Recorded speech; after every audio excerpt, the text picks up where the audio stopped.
I knew virtually nothing about the Lai Dai Han until I happened to be invited to a meeting about them about 20 months ago. The first thing I wanted to know was what Lai Dai Han stood for. Easy enough to remember as a phrase. But it's a pejorative, derogatory phrase in Vietnamese about the offspring of mixed race children who are the offspring of so-called comfort women and other women who were forced to have sexual relations, raped by, in this case, by South Vietnamese soldiers, South Korean soldiers during the Vietnamese War.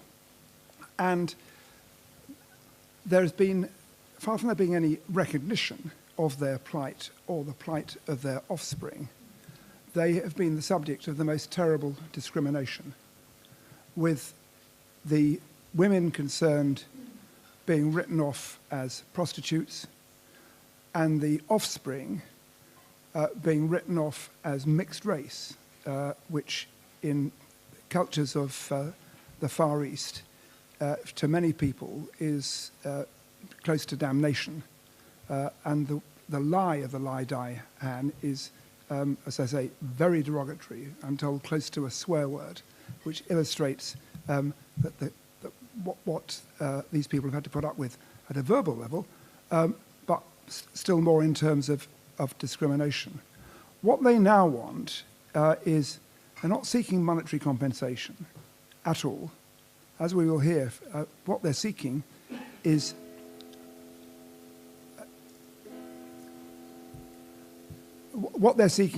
direct recognition of what happened, because at the moment, I understand the South Korean government is in denial.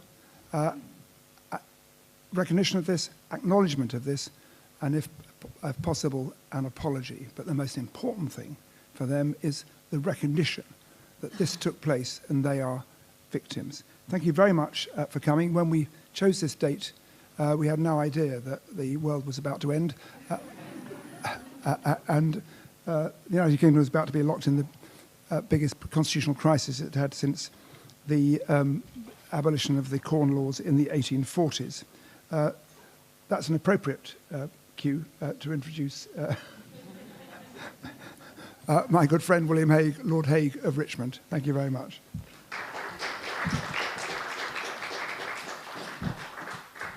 Well, thank you very much, Jack, and good afternoon, ladies and gentlemen. And I will speak quite briefly because you have many speakers here, but I want to say a few words of support for this campaign and about preventing sexual violence in conflict in general.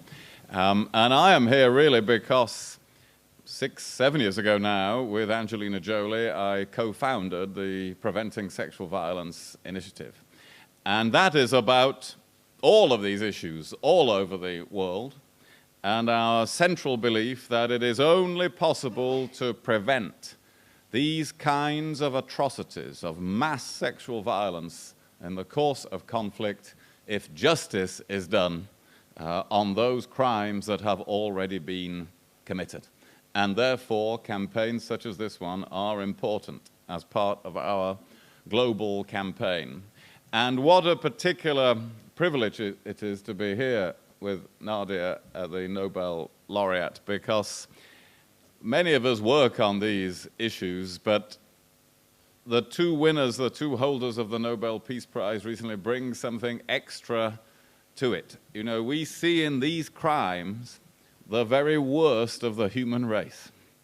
The deliberate, systematic use of rape as a weapon of war is one of the worst aspects of the human race. But in the work of survivors and people who care for survivors, which has been recognized in the Nobel Peace Prize, we see some of the very best of the human race, of people turning their own terrible experiences and knowledge of terrible events to something very positive and generous and unifying for the rest of us. And so I really salute her work and Dr. Mukwege, her fellow holder of the Nobel Peace Prize. And my own experience of raising this issue has been that people support it, but they're often very skeptical about whether you can achieve anything. And we have to show them you really can achieve something. These problems are created by human beings, and they can be resolved by human beings. And justice can be brought about by human beings. And then people think, well, is it really part of foreign policy? You know, Jack and I have both been the foreign secretary of this country. And when I first raised these issues of sexual violence at the G8 foreign ministers, they looked at me as if I was, what is he doing? What is this all about? This is not what we normally discuss. But it is part of a good foreign policy of any nation with a conscience that if people are being driven into being refugees in the millions by sexual violence, stopping that is part of a sensible foreign policy. If sexual violence is being used to prevent reconciliation in the future, to obstruct peace in the future, stopping it is part of a sensible foreign policy. So ministers at the G8, the G20, the UN, everywhere should be discussing these issues. And I'm pleased to say increasingly they are. And then you get the surprise that these issues are being pursued by men. People used to ask me when I was the foreign secretary, but isn't this a women's issue? As if it's in a box somewhere and we don't have to worry about it. Well, the answer to that is 99% of crimes of sexual violence are committed by men. And if we're 99% of the problem, we have to be at least 50% of the solution. And it is up to male leaders in the world, as well as female leaders in the world, to champion these issues and make sure we are successful. So I hope when the United Kingdom hosts a new conference on this issue in the autumn of this year, 5 years after the one that I hosted as Foreign Secretary in 2014, I hope there will be an even greater recognition, building on some limited progress we have made in training armed forces, in persuading judicial systems to act, that much more needs to be done. And I hope there will be success for this campaign and also a greater unity and purpose in the world to deal with sexual violence and conflict in the future. So I encourage everyone here today, and I thank those people who have traveled a long way, including from Vietnam, to be with us and to tell us about their experiences, and I wish every strength to your efforts. Thank you very much indeed.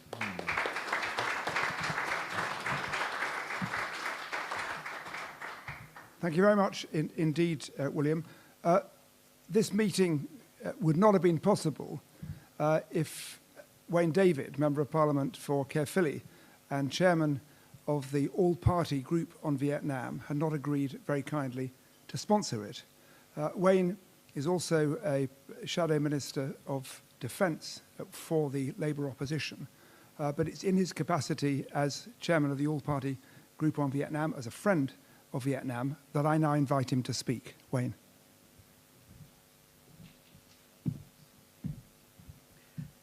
I just want to say a few words.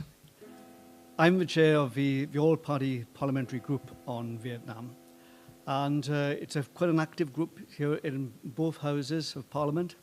And one of the things which we've been aware of but have not really delved into is the whole issue of sexual violence and what happened during the Vietnamese War.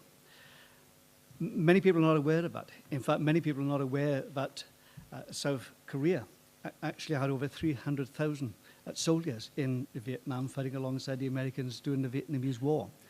And I think one of the first things we have to do, if we're going to really address this issue of sexual violence in that context, is build up the awareness of South Korean involvement in Vietnam and the consequences of that. I think there's work to be done inside Vietnam. There's also work to be done in South Korea as well. And we need to have the recognition of this issue by the South Korean government. So I'm very pleased to be here to support this initiative. It's extremely worthwhile, extremely important, and it must not be a one-off initiative, but part of an ongoing campaign. And I'm determined as chair of the APPG on Vietnam that it shall be precisely that in this House of Commons.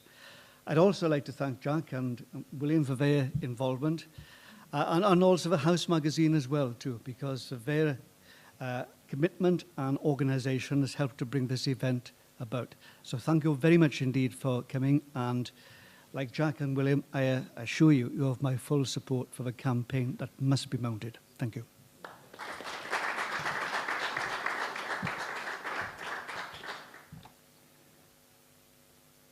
One of the direct victims of these rapes by South Korean soldiers was Tran Thi Nai. She is now elderly, as you will see, but she's present with us today. Has travelled all the way from Vietnam to be with us today, and she's joined by her son, Tran Van Thi, who has been for a long time, has been a kind of lone campaigner for justice for the Lai Dai Han, of which he is one. There were originally thousands and thousands of direct victims like Tran Thi Nai. Now I'm told that it's at the most 800, because this happened a long time ago. But as we've heard from William, the fact it's a long time ago doesn't mean you can forget about it. It makes it all the more important that we face up to these wrongs that were committed, certainly in the lifetime of many of us. And you won't be able to move forward until we've dealt with this part of the past. But Tran Thi Nai and her son, Tran Van Thi, are going to talk to us now through an interpreter. And they're going to be joined on the stage by Rebecca Hawkins, who's the sculptor, who's going to talk about, after they've spoken, about the commemorative statue that she is producing to commemorate what happened, but also, of course, and above all, to draw attention to it. So I'll now invite them, where they would, to come to the platform. Please.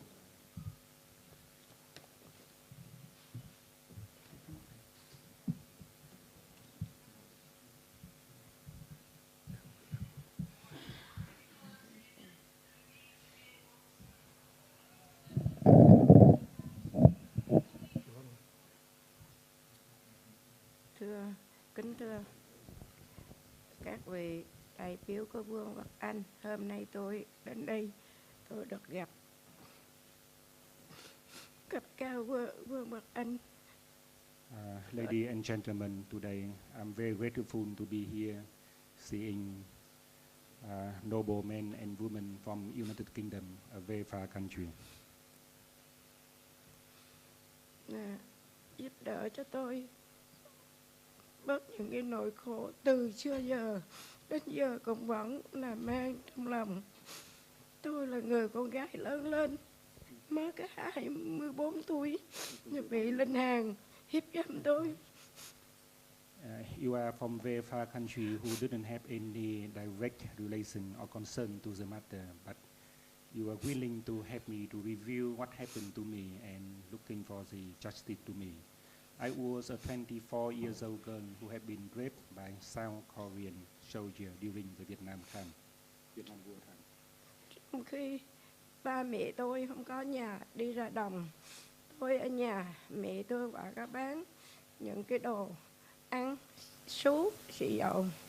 Ông Hàn Quốc này, ông đến ông mua, tôi cũng không biết. Tôi đương...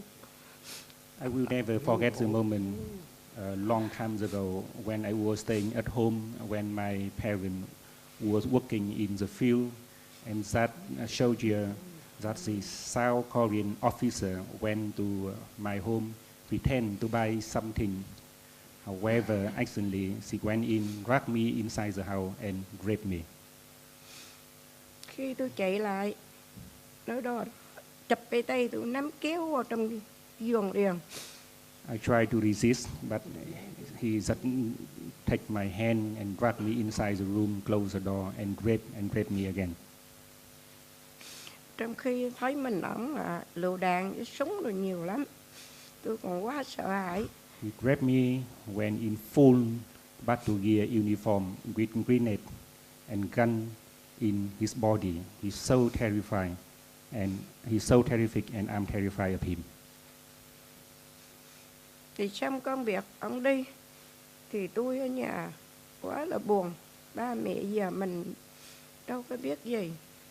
Chừng sau này After the rape, he just left me there, leave me there with the great sadness, and I didn't know what to do.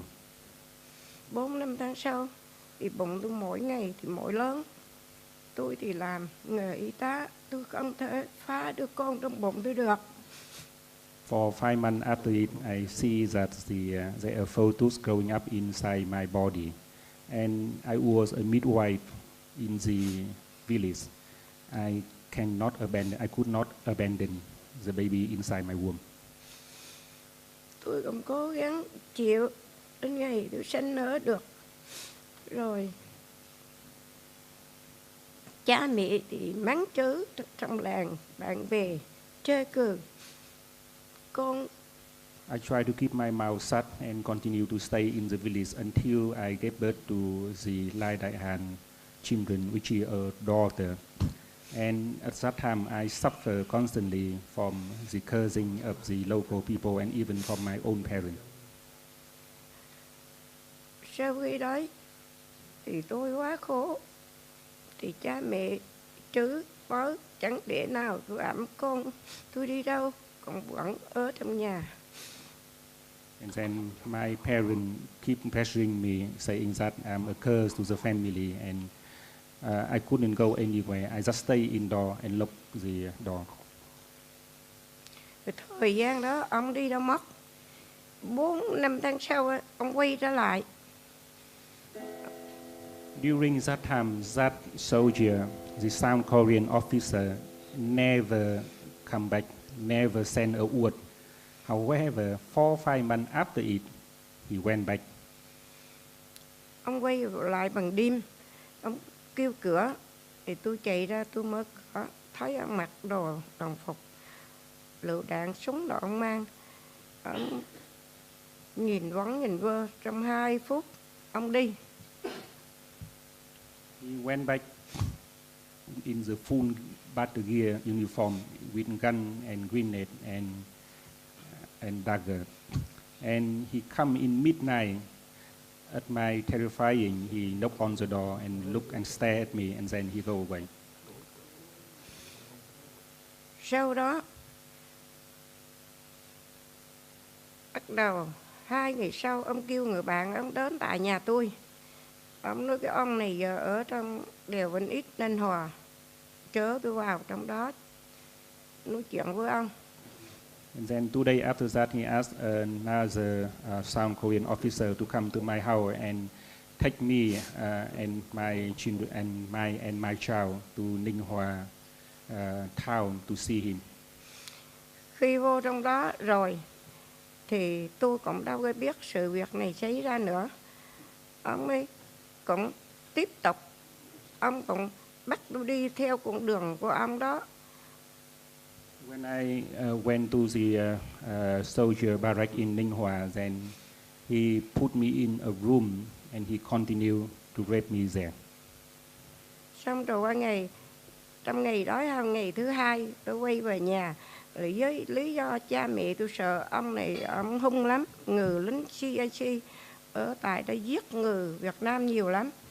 Cha mẹ tôi còn sợ, tương đâu vô cái ông này, ông quánh tôi chết rồi. And she raped me for the whole day, and next day I begged him to let me go home, and he let me go home. When I come back home, then my parents were so happy because he thought that I will die there and he will try to kill me to keep my mouth shut. My parents said that the South Korean soldiers, they're so brutal, they're ferocious, they kill a lot of people, and you surviving to come back is really a miracle. Rồi như vậy thì thời gian ông đi đâu biết không biết đường nữa. Rồi không biết lý do nào ông cũng tìm lại được một lần. Thứ 2 nữa tôi không biết, lần thứ 2, thứ 3 gì đấy. Ông đi rồi ông lại rồi ông đi luôn tới bây giờ luôn. He went and he didn't come back to me. If I remember correctly, then he come back another time to rape me again, and from that time, possibly he fed up with me and he never come back up to now. Thì lúc đó gia đình tôi còn quá khổ cực là làm là ăn lên nuôi mấy đứa con tôi. Thì ở nhà quê, tôi có một cái nhà ở nhà quê. Thì dân làng họ chớ nhiễu, không chồng mà có con. And I have to live my life and taking care of my children there. And upon the curse from the local villager who said to me that you are having the children with the enemy. Tất cả đồ đạc xe của tôi có xe tải chở hàng xây dựng, xây các nhà cửa, đem lên trong nhà. Thì họ tới công an, tới đóng cửa, xô cha tôi xuống xe, quánh cha tôi chết. Hai ông khuyên, hai ông hai tay trước, hai chân sau, đưa cha tôi quăng vô cốp, nhốt. After the United States of Vietnam, the winning regime come over, and the local policemen and guerrilla told me and told my family that you having children with the enemy, so you are part of enemy, and because of that, then they confiscate all the property, including the vehicles that the family had, and they had beaten every member of family, especially for my dad who dared to raise a voice against them. They beat my parent, my father to death. Khi nhốt cha tôi trong tù mà cứ 1 giờ phía đưa cha tôi ra tra, quánh cha tôi rên rất mét. Tôi cũng nằm cớ bên mẹ, luôn cả nhà nhốt hết, nằm cớ. They arrested the whole family apart from the children. So me and my dad and the uncle, everyone have been put in jail. And at midnight, I can hear the voice of my father when they torture him. Nói là lên án con lấy người Hàn Quốc, Đại Hàn, người CIC giết dân Việt Nam nhiều lắm. I can hear that they interrogated my father. They asked why you let your daughter to get sexual intercourse with the South Korean soldier. Are you collaborating with the enemy?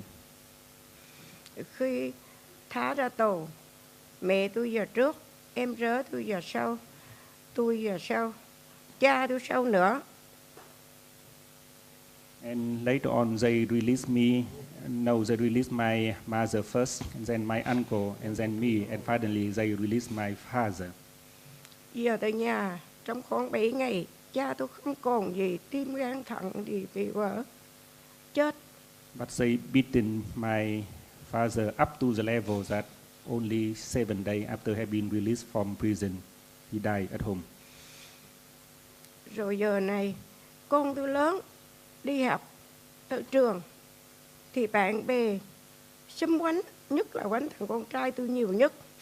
When my children went to the local school, then from teacher to the peer in the class, they all cursed them and they beat them, especially for my boy, the one standing in front of them. Mày là con Hàn Quốc, học làm gì? Ai cho mày làm gì? Mày học.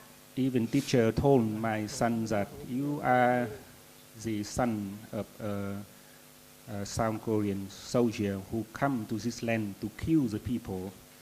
Why you come to school? You come here for no good.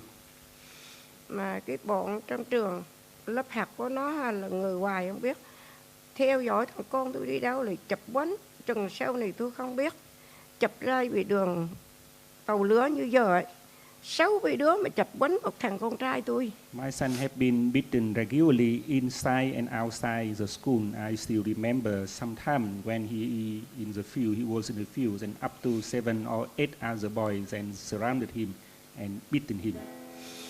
Thằng con trai tôi sợ hãi. Từ đó nó bắt băng thắng cho Sài Gòn. Cuộc sống của nó rất là vất vả. Hiện giờ nó đứng đây. Yeah. Còn 2 con gái tôi vẫn ở nhà với tôi, rất là tội nghiệp. And my daughter, who are the sister of him, even have to not go to school and just stay at home. Thưa, giờ tôi mong muốn chính phủ của Vương quốc Anh, những người đã cao cấp, hôm nay tôi gặp ủng hộ giùm đỡ cho bọn tôi ra ánh sáng rửa những cái nhục. Chúng tôi cũng là con gái chịu khổ. What it was for me is the South Korean government and the Vietnamese government didn't recognize the matter. The South Korean government even say that they didn't believe that either any mixed race or half-blood South Korean children was in Vietnam. And so today I'm so happy to have you, the friend from England, who want to shed the light into the matter here. I hope very much that after hearing from me, you will continue to support us to bring this one to light, at least give us some dignity.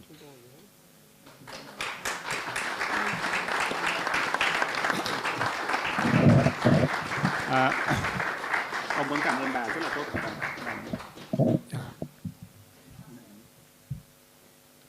Tôi xin cảm ơn Vương quốc Anh và những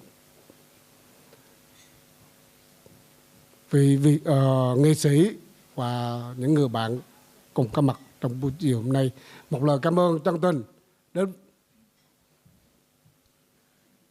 I want to bow my head here to show my sincere thanks to the United Kingdom and the English friend, the British friend here. I don't know what rank you are, but you really willing to help us for us. I thank you. Tôi rất mong sự việc của chúng tôi được quý Ngài hỗ trợ và đưa công việc này ra trên toàn cầu để cùng lên tiếng giúp cho chúng tôi lấy lại danh dự, lấy lại để chúng tôi biết được tổ tiên của chúng tôi nằm ở đâu, nguồn gốc của chúng tôi ở đâu. Without your help, I will not be able to bring this matter to light, and I hope you will continue to help me to bring to light and to help us to get what we wanted, which is to know that if we are really from South Korean. Mẹ tôi là một người phụ nữ bị 2 người lính đại Hàn dân quốc hãm hiếp. My mother is a young girl at the wartime who have been raped repeatedly by 2 different South Korean army officers. Để rồi ngày Việt Nam thống nhất đất nước thì chúng tôi phải gánh những trận đòn giống như là rác thải của chiến tranh. And after the war, when the country united, there are no South Korean soldier in Vietnam anymore, but us, the one we consider have some relation to the South Korean soldier.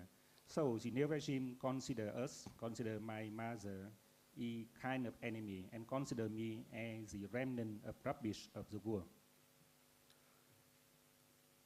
Chính phủ đại Hàn dân quốc nhờ vào chiến tranh đệ nhất đệ nhị Việt Nam Cộng Hòa, đó nền kinh tế của đại Hàn dân quốc được phát triển. The South Korean government couldn't go away from the fact that they went into a powerful economy and is starting from the support of the South Vietnamese regime at that time. Từ năm 1989 cho đến nay, họ đến Việt Nam, họ đi lùng vào từng gia đình có con lai để họ lấy những cái địa chỉ, những cái tấm hình tồn lại, họ hủy bỏ. However, the way they reacted to our request is very disgraceful. In 1989, they sent some officer in a fact-finding mission to Vietnam. And those officers went into every single family with the Lai Dai children. They asking for picture, for note, for everything that can be considered evidence. And they took them, said, for further consideration.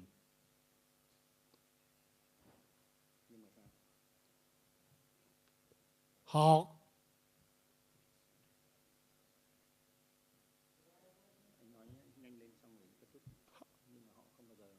không bao giờ họ thừa nhận chúng tôi là những người con của lính đại Hàn dân quốc tạo ra. However, they just brought the evidence away, and they never go into recognition of the matter. And that thing happened not for 1 year, 2 years, or 10 years, but 30 years. At the time being, the South Korean government says that there are no big ray children of the that come from the South Korean soldier in Vietnam. Tôi đã gửi quá nhiều thư từ, tôi đã gửi quá nhiều công văn đi đến các đại sứ lãnh sự và 6 đời tổng thống, và tôi đã đến cả cái hội cựu chiến binh của Đại Hàn Dân Quốc từng tham chiến tại Việt Nam. Họ không thừa nhận chúng tôi, họ không thừa nhận lính họ có con Lai Đại Hàn tại Việt Nam. Bây giờ chúng tôi chỉ cần điều đầu tiên. I sent the letter to 7 generation of the South Korea president. I went to the ambassador of the South Korea in Vietnam, and I went to the community of the South Korea in Vietnam, as well as different ministry in South Korea.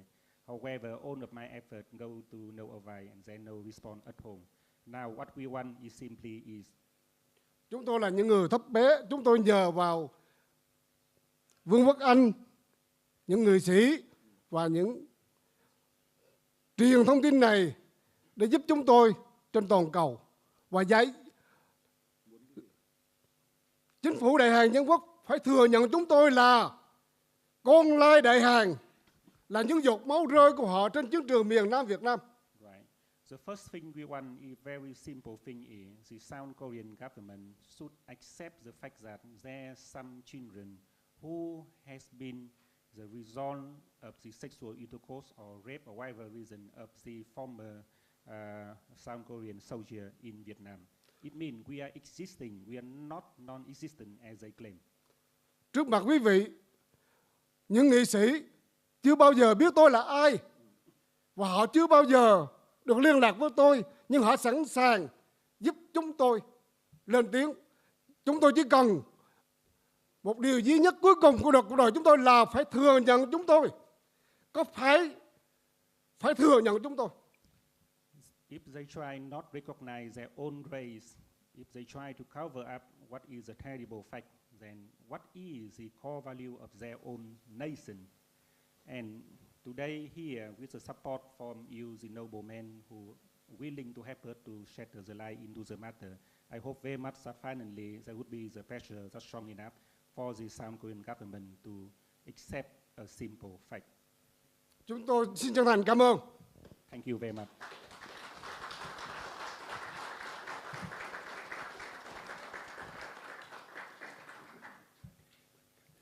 It's now my great pleasure to ask Lord Ahmed of Wimbledon, who's the Minister of State, to speak. And then that will be followed by Nadia Murad, and then we'll hear from Rebecca. Lord Ahmed, thank you.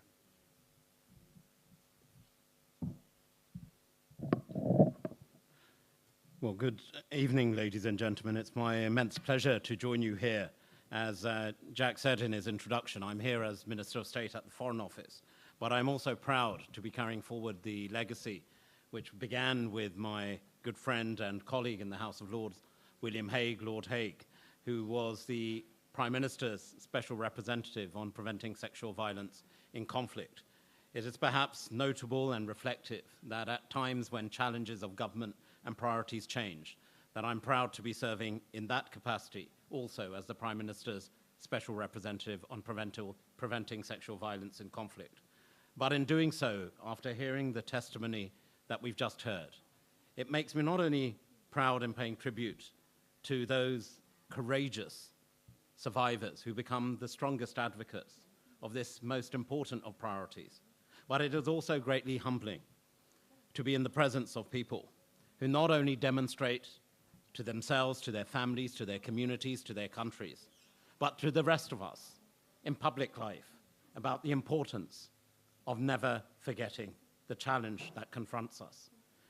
If I may reflect very momentarily on personal experiences, I am a son of parents who were caught up in divisions of the Indian subcontinent, who had to overnight leave their homes, who lost family members, who did not know the fate of women, sisters, aunts, and uncles, who fell towards the hatred which was demonstrated between two communities who previously had lived side by side, as friends, indeed, as families. And it's tragic that as we look at the world today in 2019, that the conflicts that we talk of the past are not just mere reminders, but it is tragic that we still face conflicts of the present.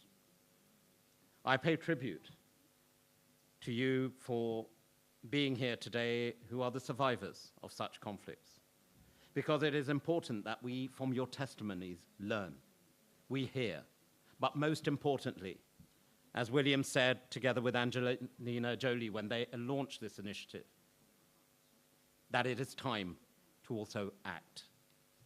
Last year, and I'm delighted that we're joined also by Nadia Murad, on behalf of not just the Yazidi community, but of victims and survivors worldwide, survivors of genocide. And it was right that Nadia, together with Denis Mukwege, were rightly recognized by the Nobel Committee. In her honor, and I was delighted to meet with Nadia and her team earlier at the Foreign Office, the United Kingdom will be launching the Murad Code, under which signatories across the world will commit to upholding international judicial standards and best practice when gathering evidence from survivors of sexual violence. I will be working with colleagues across the piece, and again, at a time perhaps when we meet in Westminster when there are divisions. This again is an issue that unites us across parties, across both houses, and I pay tribute to colleagues from both houses, from both parties, who have joined the events and this event today. And we hope that through the launch of the Murad Code, we'll be working with international agencies, international organizations, countries, and NGOs, that we will be able to address the disparity between the tens and thousands of rape victims and their perpetrators are ultimately brought to justice for what and the crimes they have committed. This underlines the UK's latest element of our international campaign to prevent and respond to sexual violence in conflict. I know Baroness Hellich, my colleague from the House of Lords, was here earlier. I pay tribute to her work, particularly in the area of what happened right here in Europe a couple of decades ago in the Western Balkans, and for the accountability that we are now seeing beginning to be delivered for victims of sexual violence.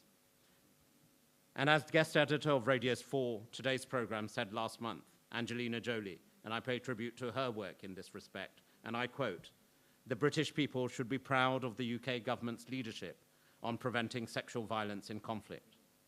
As a minister, I would agree with her, but we should not rest on our laurels. As we've just heard from the testimony, this isn't just about what we confront today.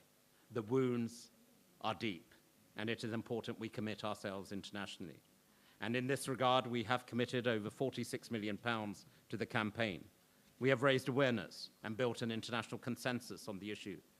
Importantly, trained thousands of police and military personnel about the importance of sexual and gender-based violence, and helped to develop new guidelines on gathering evidence and building the capacity of governments, judiciaries, civil society organizations to tackle the important issue of sexual violence.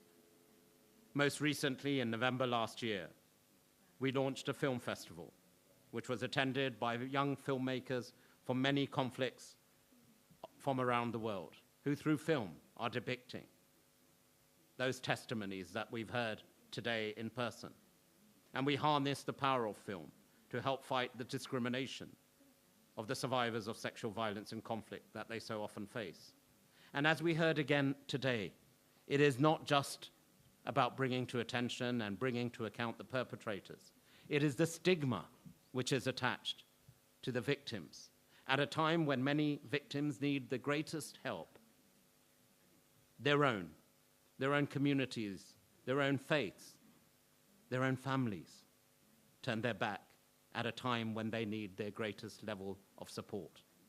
And therefore, I'm pleased that we are working across the piece with international faith communities, faith leaders of all beliefs and those of none, to ensure that we have international consensus through a declaration that all faiths, all beliefs reject the issue of any stigma attached to the victims, the brave survivors of sexual violence, and yes, to the children born of such actions. We will continue, and I give the commitment of our Prime Minister, of our government, and I believe I speak for all parliamentarians of whatever party who are present here today, that we will continue in pursuit of those noble objectives which we first set ourselves in 2014. We have a busy year ahead of us. In the run-up to the event in November, we'll be hosting a conference in Wilton Park where our focus will be on how best to secure justice for survivors and hold perpetrators to account. And in this respect, I pay tribute to the House magazine, who, as many of you would have seen, have brought particular focus on the issue of preventing sexual violence in conflict right here in the edition that they've launched this month. Ladies and gentlemen, there is so much to say on this subject. I cannot do justice in the way that, as we've just heard from one survivor, and we'll hear from another. But what I can do is underline our government's commitment, the United Kingdom as a country of our commitment to what has been achieved so far, but we will continue to focus on this priority. I pay tribute to Lord Haig, to Baroness Hellich, my predecessor in this role, Baroness Ainley, and others for what they have done to bring the issue of sexual violence to the forefront. But most of all, and I'm sure I speak for each and every one in this room and beyond, our thanks go to the courageous survivors. Our thanks go to you, every single survivor who is here today, for not just your incredible courage in surviving the worst kind of acts against an individual, but for your courage, your selflessness, and dignity, and incredible example to all of us as you become the strongest of advocates on this most important of issues. Ladies and gentlemen, there is so much more to do. Our government, I as the Prime Minister's Special Representative, pledge to you here today our continuing commitment. We will continue to work tirelessly to ensure we prevent sexual violence in conflict. We prevent the stigma which is attached to the victims. And ultimately, what the victims, the survivors want, is to ensure we work collectively and collaboratively, domestically, internationally, and leave no stone unturned to bring perpetrators to justice. Thank you.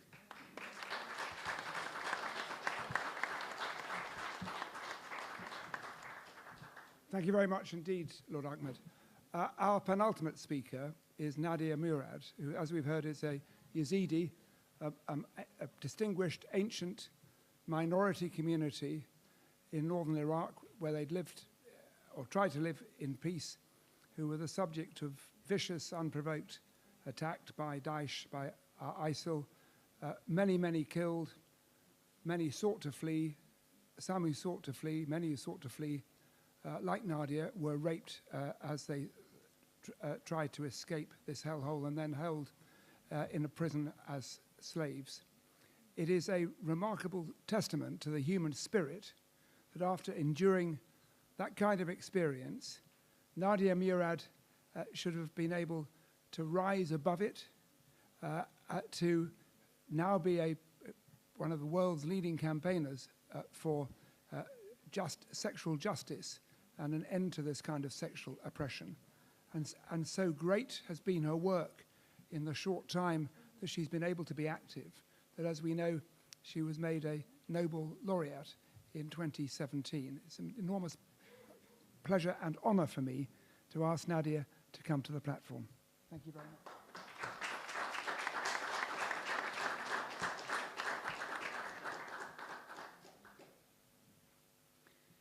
مساء الخير جميعا. يشرفني أن أشارك معكم اليوم في هذه الفعالية المهمة وأن نتحدث عن أحد أهم المشاكل التي تعاني منها النساء في مختلف مناطق العالم، والتي كنت أنا مع الآلاف من الفتيات الإيزيديات ضحية لها. Good evening, everyone. I'm honored to be here with you today at this important event and to talk about one of the most important problems facing women around the world, with which I, along with thousands of Yazidi girls, were victims of it. القصة المؤلمة التي استمعنا إليها قبل قليل من هذه السيدة وابنها من فيتنام هي أحد القصص التي يجب أن تسمع. The painful story we heard a little while ago from Lady Dai and her son is one of the stories that should be heard. في ظل هذا التطور الكبير على مختلف الأصعدة في عالمنا، إلى أننا لم نستطع أن نضع حداً لحماية النساء والأطفال من الاعتداءات الجنسية التي أصبحت السمة التي استغلتها الكثير من الجماعات الإرهابية والمتطرفة حول العالم. In light of the big developments in all fields around our world, yet we have not been able to protect women and children from sexual violence, which has become a feature committed by many terrorist and extremist groups around the world. حيث أنها أصبحت مصدر اقتصادي قوي ينتفع منه المجاميع الإرهابية مثل داعش لتمويل عملياته العسكرية والإجرامية. As this problem has become a strong economic source through which terrorist groups such as Daesh or ISIL finance their military and criminal acts. إنهم يبيعون الفتاة الواحدة بآلاف الدولارات بعد الاعتداء عليها، وأحيانا الفتاة الواحدة يتم بيعها عشرات المرات. They sell the girl after they assaulted her for thousands of dollars, and sometimes one girl is sold dozens of times. وطالما أنه لا يوجد محاسبة لهؤلاء المجرمين، فإن هذه الدائرة سوف تزداد باعتبارها أصبحت نوعاً من التجارة التي تغذي الجماعات المتطرفة بالمال والمتعة. As long as there is no accountability for criminals, this phenomenon will increase as it becomes a kind of trade that feeds extremist groups with money and pleasure. أنا مع أكثر من 6500 من النساء الإيزيديات من بلدة سنجار أصبحنا ضحايا لهذه الظاهرة بعد أن أقدم تنظيم داعش على غزو منطقتنا وقام بخطفنا والسبينا والاعتداء علينا نحن الفتيات والنساء في عام 2014. I myself, with more than 6,500 Yazidi girls and women from the town of Sinjar, became victims of this phenomenon after Daesh invaded our region in 2014 and kidnapped and assaulted us. الإيزيديون نجحوا في استعادة البعض من مختطفاتهم، لكن إلى يومنا هذا لا يزال مصير أكثر من 3500 من النساء والأطفال الإيزيديين مجهولا في قبضة داعش. The Yazidis have succeeded in retrieving some of their abductees, but to this day, the fate of more than 3,500 Yazidis and children is still unknown in Daesh's captivity. ومنذ من أكثر من 4 سنوات يتم بيعهم وشرائهم والاعتداء عليهم جنسيا دون أن تكون هناك جهود لإنقاذهم. For more than 4 years now, they have been sold, bought, and sexually assaulted without any efforts to save them. بعد أن تمكنت من الفرار من تنظيم داعش، قررت أن لا أسكت، وقررت أن أكون صوتاً لأولئك النساء اللواتي يتعرضن للعنف الجنسي كل يوم. After I managed to escape from Daesh, I decided to speak up and be a voice for those women who are being subjected to sexual violence every day. تجولت في الكثير من البلدان وشاركت في الكثير من الفعاليات والمؤتمرات. التقيت بأغلب القادة الذين في يدهم صناعة القرار العالمي، ودائما كنت أحمل معي وجعي ودموعي وألمي. I traveled to many countries and participated in many events and conferences. I met many leaders and world decision makers, and I always carry with me my tears and pain. كنت ولا زلت أحمل معي صرخات أولئك النساء البريات اللواتي تعرضن لجرائم لا يمكن وصفها. I was and still carrying with me the screams of those innocent women who were subjected to unspeakable crimes. رغم العمل الكبير الذي أنهكني طيلة السنوات الماضية، إلا أنني اليوم أشعر بإحباط شديد، لأنني ولحتى يومنا هذا لم أجد إرهابيا قد تم جلبه إلى العدالة، ولم يتم محاكمة أحد منهم على أفعالهم القذرة. Despite the hard work that I have been doing for the past few years, today I am very disappointed, as until this day I did not see any single terrorist brought to justice. None has been tried for their horrible crimes. وإلى يومنا هذا هم مستمرين في ارتكاب جرائم العنف الجنسي ضد النساء والأطفال، وفي بعض الأحيان الأطفال. To this day, they continue to commit crimes of sexual violence against women, girls, and in some cases children. المجتمع الدولي أدان جرائم العنف الجنسي التي ارتكبها داعش والمجاميع المتطرفة الأخرى، لكنه لم ينجح في جلب مرتكبيها إلى العدالة. The international community condemned the crimes of sexual violence committed by Daesh and other extremist groups, but failed to bring the perpetrators to justice. حيث أن هؤلاء المجرمين يتمتعون بالحقوق والحرية والحياة أكثر من الضحايا نفسهم، فكيف يمكن أن نعيد الكرامة لضحايا إذا كان الجميع يغض النظر عن ملاحقة مرتكبي الجرائم ويعمل مبدأ الإفلات من العقاب؟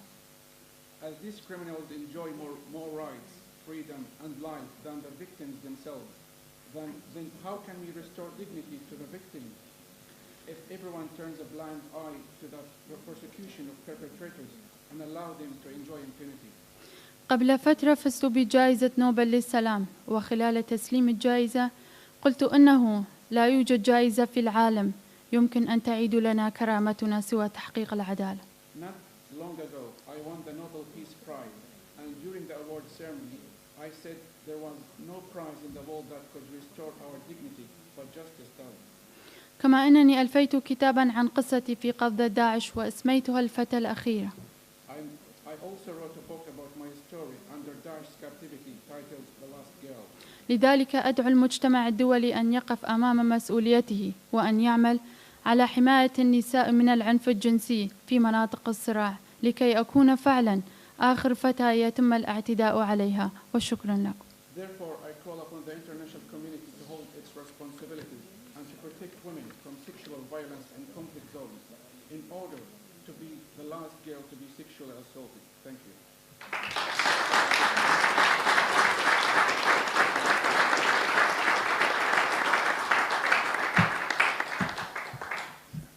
Thank you very much indeed, Nadia, for that. Shukran. And as Nadia said, that no prize in the world which can compensate for what happened, but justice can. And it's what all these victims are seeking is not monetary compensation, not prizes, but a recognition that wrongs, profound wrongs have been committed. And that requires, first of all, that the government's concerned, in this case, in our case, the government of South Korea acknowledges what happened, ceases to be in denial, and then shows respect and accords dignity to the victims and their offspring, and if they feel able, to apologize for that. We had to go through this in this country, for example, with Bloody Sunday. I remember when Bloody Sunday took place, I remember how the state basically closed up to ensure that the truth never came out. A very senior judge was appointed, and his report was a complete whitewash, an inversion of the truth. It was years, more than almost 30 years later, before the truth came out. But bringing it out has enabled the apology which David Cameron issued in June of 2010 in the House of Commons, has enabled the families concerned, the bereaved victims, and those who were injured and still surviving, to bring a closure to what happened. And that is what we are seeking with the Lai Dai campaign. The very last speaker is Rebecca Hawkins, who's a very distinguished sculptress, who's just going to talk very briefly about what she is doing to memorialize what happened to the Lai Dai Han. Rebecca.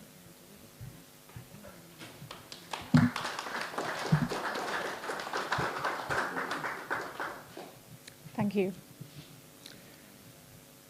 I would like to thank Justice for Lai Dai Han for entrusting me with this important commission and everyone here this evening. Over on the table over here is a maquette for the 2-meter bronze sculpture that I'm in the process of making. My brief was to encapsulate the plight of the Lai Dai Han with a sculpture. And I listened to their testimonials, and I heard their pain, anger, disbelief, and despair at what life had thrown at them. And I thought, how on earth can I talk for these women and their children if I haven't walked in their shoes? The women and children whose lives I've been asked to represent have all survived through immense strength in the face of adversity. So this sculpture is inspired by them. And for this reason, it's in a positive form, leaning forwards and upwards, as after all these years, they are still standing here, shaking their fists, asking to be recognized. The mother is looking up to the sky for answers that are not there, while bound to a child who shelters underneath her, away from the stigma. One hand bound behind its back to illustrate the social and educational constraints placed upon them and the generations to follow. I was struck by how trapped these mothers and their children have felt and been. So I have depicted them as two trees from different root structures entwined together through love, sufferance, and shared strength, because their problems are rooted in the past and they are unable to move forward. Trees are also a way of referring to historical events as their lifespan transcends human age. What I found so moving about the whole story is that the bonds between these mothers and children of the Lai Dai Han were tested from the moment of conception. There is a powerful juxtaposition between a child's need for nurture and the unconditional love of a mother who has survived extreme violence to create it. This led me to link the two arms and cradle the child's head in its mother's protective hand. When I became a mother for the first time, it was because I chose to have a baby. And despite being in a loving relationship, it was the most lonely and frightening thing I've ever done. Because of something that happened to them and that was done to them, over which they had no choice, these women have been smeared with a stigma which will stay with them until their grave. This felt an important point to concentrate on. I chose the strangler fig, which is common in Vietnam and is a parasitic vine, and the seed is dropped into the canopy of a host tree, usually by a bird, and the roots grow downwards, ensnaring the trunk and sending roots all the way down to the tree's roots, which then send up tendrils around the tree, strangling it, so that it dies. This metaphor fits the stories of these mothers and children, and of all who are survivors of sexual violence in conflict. This sculpture pays homage to the strength of these families who have survived this. I hope that it stands and speaks for all who have found themselves in this position, and that it leads people who see it to feel compassion, ask questions, and seek ways of putting an end to sexual violence as a weapon of war forever. Thank you.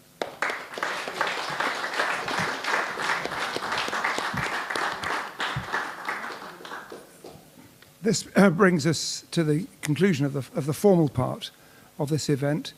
I'd like to thank all of you, and some of you have had to leave already, for coming to this meeting, because the only way to get a campaign like this going is by mobilizing people. I was asked earlier today by a journalist, well, what will you achieve? And the answer is, we're not sure what we will achieve, except I'm absolutely certain that we won't achieve anything unless we come together and run this campaign.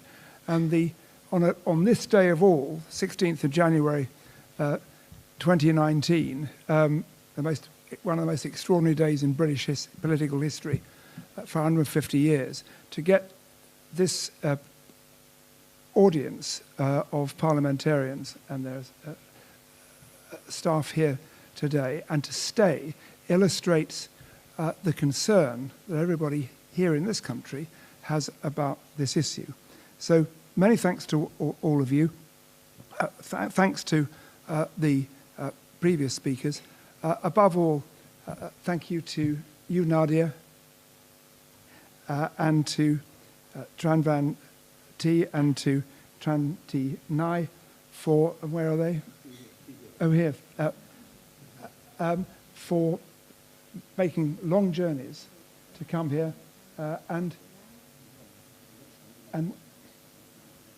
what we hope from all of this is that at long last, for your son and above all for you, we are able to achieve justice. Thank you all very much indeed.